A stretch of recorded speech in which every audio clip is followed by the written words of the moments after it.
Hello friends, আজকে আমি আপনার কাছে নিয়ে এসেছি লাউ শাকের একটা দুর্দান্ত রেসিপি। এখানে দেখতে পাচ্ছেন আমার কড়াই গরম হয়ে গেছে। আমি এখানে সর্ষের তেল ঢেলে দিয়েছি। এই রেসিপিটা কিন্তু আপনি যে কোনো বাকি সবজি যেগুলো রয়ে যায় একটা দুটো করে, যেরকম বেগুন, সিম, পেঁপে, এগুলো দিয়ে বানাতে পারেন। এবার এখানে আপনি দেখতে পাচ্ছেন আমি কাঁচা লঙ্কা চিড়ে দিয়ে দিয়েছি, আর রসুন কতগুলো কোয়া দিয়ে দিয়েছি। আমি এখানে কোয়া দিয়েছি 10-12টার মতো, আর লঙ্কা দিয়েছি 5টার মতো। এবার এটা আমি হালকা হালকা করে ভেজে নেব।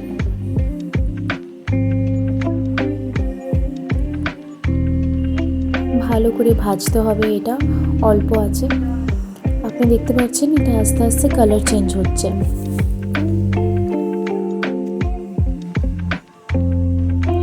দেখুন অনেকটা কালারটা ব্রাউন হয়ে এসছে, গোল্ডেন ব্রাউন। এবার এখানে আমি সবজিগুলো ছেড়ে দেব। সবজিগুলো আমি ধুয়ে রেখেছিলাম, সিম, মূলো, ফুলকপি,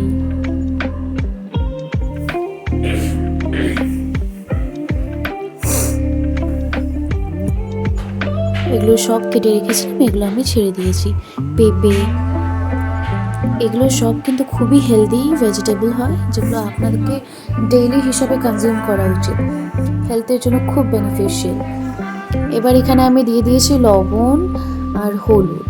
আপনি নিজের স্বাদ হিসাবেই লবণ দিতে পারেন। এবার এই রান্নাটা একটু ঢাকা চাপা টাইপের হবে, যাতে সবজিগুলো যেগুলো আমি ভেজেছি হালকা করে সেগুলো সেদ্ধ হয়ে যায়। তাই জন্য আমি এটা ঢেকে রাখবো মোটামুটি 5 মিনিট পর।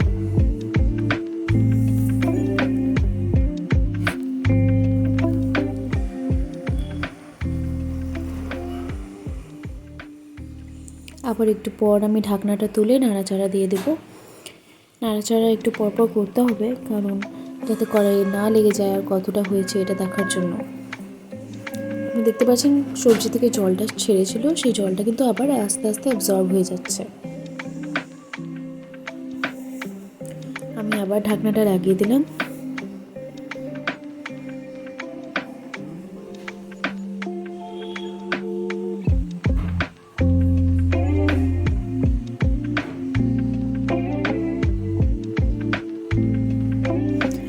মোট ওই 5-6 মিনিট পরপর আমি নাড়াচাড়া দেবো। রান্নাটা করতে কিন্তু বেশিক্ষণ লাগবে না, আপনার এই সেই 10 মিনিটের মতন লাগবে রান্নাটা করতে। 10 মিনিটে একটা টেস্টি লাউ শাকের তরকারি আপনার কাছে রেডি থাকবে, যেটা আপনি এক থালা ভাত, গরম ভাতের সাথে খেতে পারবেন।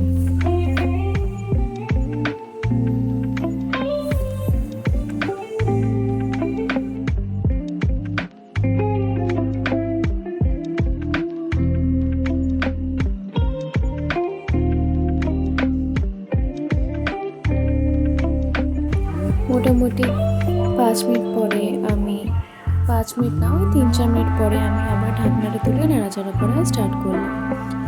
আমি দেখতে পাচ্ছিলাম ফ্লেমটা একটু লো করে দিয়েছি, যাতে এটা আস্তে আস্তে সিদ্ধ হোক ব্যাপারটা। আমি আবার ঢাকা দিয়ে দেবো। এইভাবে 3বার মোটামুটি রান্না করব ঢাকনা তুলে।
এবার বেশ কয়েকটা মিনিট হওয়ার পর আমি দেখতে পাচ্ছি যে ঢাকনাটা তুলতে হবে।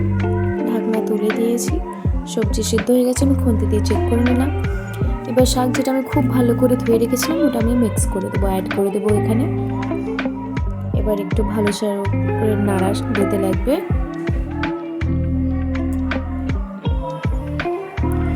আমি একদম নিচের থেকে উপরে নাড়া দিচ্ছি যাতে সবজির সাথে শাকের ফ্লেভারটা মিক্স হয়ে যাক। আস্তে আস্তে কিন্তু শাকের জল ছাড়বে, এই জলটা আমাদেরকে অ্যাবজর্ব করাতে হবে।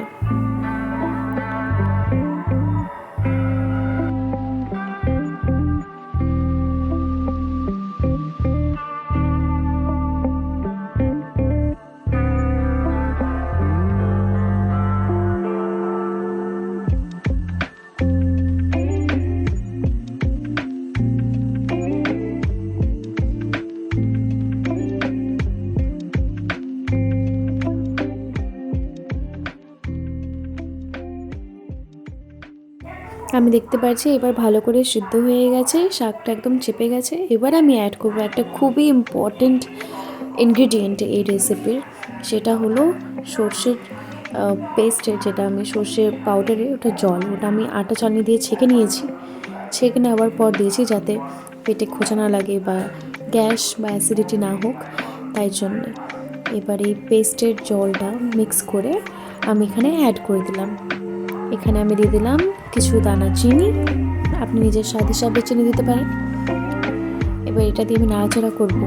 এই জিনিসটা কিন্তু এই ডিশের মধ্যে ইম্পর্টেন্ট একটা ফ্লেভার অ্যাড করে, খুবই ডমিনেন্ট ফ্লেভার এটা।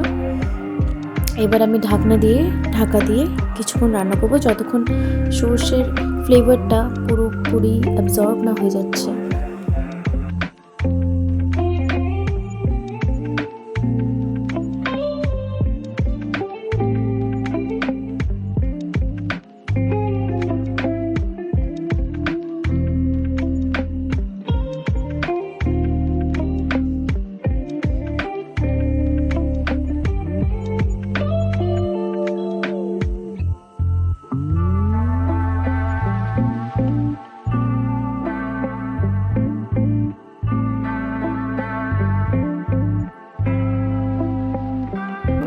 কতটা অ্যাবজর্ব হয়েছে, কতটা অ্যাবজর্ব হয়নি।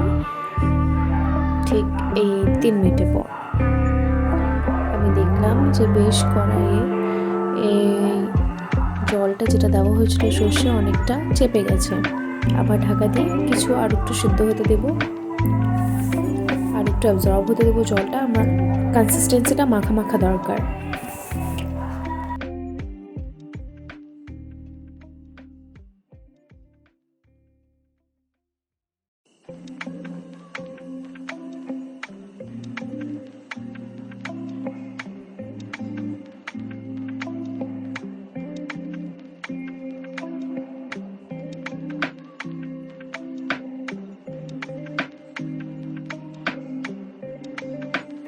প্রসিডিওরটা এইভাবেই 2-3 বার রিপিট হবে, কারণ এই ঢাকা চাপা রান্নার এইটাই মজা যে পুরো একটা ফ্লেভার যেটা ওটা অ্যাবজর্ব হয়ে যায় সবজির মধ্যে, আর ওটাই জিনিসটা খেতে খুব ভালো লাগে।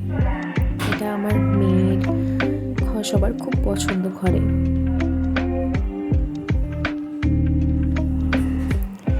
এবার বেশ আমি নাড়াচাড়া দিয়ে দেখছি পুরোপুরি সিদ্ধ হয়ে গেছে, কিন্তু জলটা আর একটু অ্যাবজর্ব হতে হবে।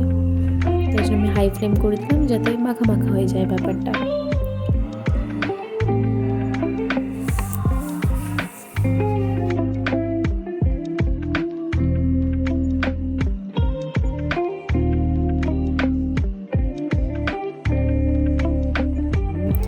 কিছুক্ষণের মধ্যে আপনি দেখতে পাচ্ছেন যে এটা একদম অ্যাবজর্ব হয়ে গেছে, মাখা মাখা একটা ভাব চলে এসছে। এই কনসিস্টেন্সিটাই ঠিক আমার দরকার ছিল। এবার আমি একটু নাড়াচাড়া দিয়ে এটার মধ্যে ধনে পাতা অ্যাড করে দেবো। ধনে পাতা দিলে একটা খুব সুন্দর ফ্রেগনেন্স, একটা স্মেল, খেতে খুব ভালো লাগে আর সেন্টটা খুব ভালো হয়।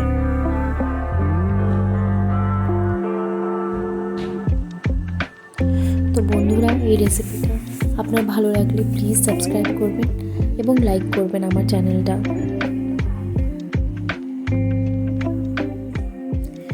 নাড়াচাড়া দিয়ে হালকা আমি একটু সরষের তেল অ্যাড করে এটা নামিয়ে দেব। আপনি প্রসিডিওরটা দেখুন আমি কিভাবে করছি সেটা।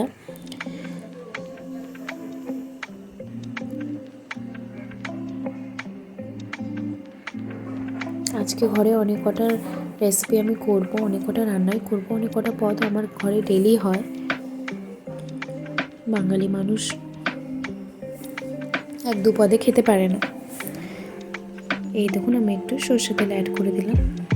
সর্ষের সাথে সর্ষে পেস্ট দিলে লাস্টের দিকে একটু সর্ষের তেল দিলে কিন্তু খুব সুন্দর একটা ফ্লেভার আসে। আপনি ওই জিনিসটা তো খেয়ে বুঝতেই পারবেন, এটা আমার গ্যারেন্টি।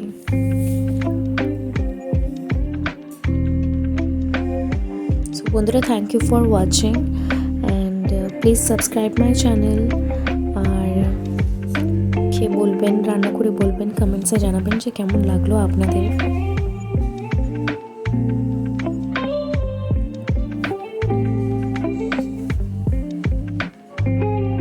এবার দেখুন পুরো মাখা মাখা হয়ে গেছে ব্যাপারটা, হালকা হালকা গায়ে মাখা মাখা ঝোলটা। এবার আমি কি করব, এটা নামাবো, নামিয়ে আপনাদের দেখাবো সেটা দেখতে কেমন হয়েছে।